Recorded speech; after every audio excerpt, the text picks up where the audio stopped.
మంగళవారం ఉదయం జిల్లా కలెక్టర్ పి అరుణబాబు అధ్యక్షతన కలెక్టరేట్లోని ఎస్ఆర్ శంకరన్ హాల్లో జిల్లా ఎస్పీ కంచె శ్రీనివాసరావు ఆధ్వర్యంలో జిల్లా మాదక ద్రవ్యాల నిరోధక సమన్వయ కమిటీ సమావేశం జరిగింది.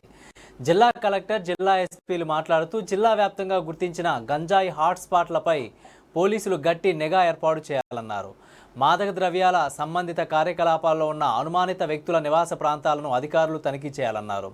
పట్టణ ప్రాంతాల్లో అసంపూర్తిగా నిర్మించిన భవనాలు, ఖాళీగా వదిలివేసిన భవనాలలో కార్యకలాపాలపై నిఘా ఉంచాలన్నారు.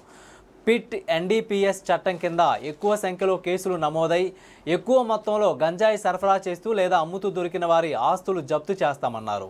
మాదక ద్రవ్యాలపై అవగాహన కల్పించేందుకు స్కూల్ స్థాయి నుండి విశ్వవిద్యాలయాల వరకు అన్ని విద్యా సంస్థల్లో ఈగల్ క్లబ్బులను తప్పనిసరిగా ఏర్పాటు చేయాలని అన్నారు. ఈ సమావేశంలో అసిస్టెంట్ ఎక్సైజ్ సూపరింటెండెంట్ కలువ రవీంద్ర, జిల్లా వైద్య మరియు ఆరోగ్య శాఖ అధికారులు doctor Ravi M Prasuna, DCHS GPS Raju, psychiatrist DEO office అధికారి కేఎంఏ హుస్సేన్, ఏడీడీవీఈఓ ఆఫీస్ అధికారి DS Venkateswararao, AG and MC జిల్లా మహిళా మరియు శిశు సంక్షేమాధికారి ఎం ఉమాదేవి, జిల్లా పంచాయతీ అధికారి ఎస్వి నాగేశ్వర్ నాయక్, డిసిజిఎస్ డబ్ల్యూఏఎస్ అధికారి ఏపీ గోపిరెడ్డి, జిల్లా drugs inspector Sunitha, special branch SB inspector Sharath Babu, eagle cell member Shaik Subhani పాల్గొన్నారు.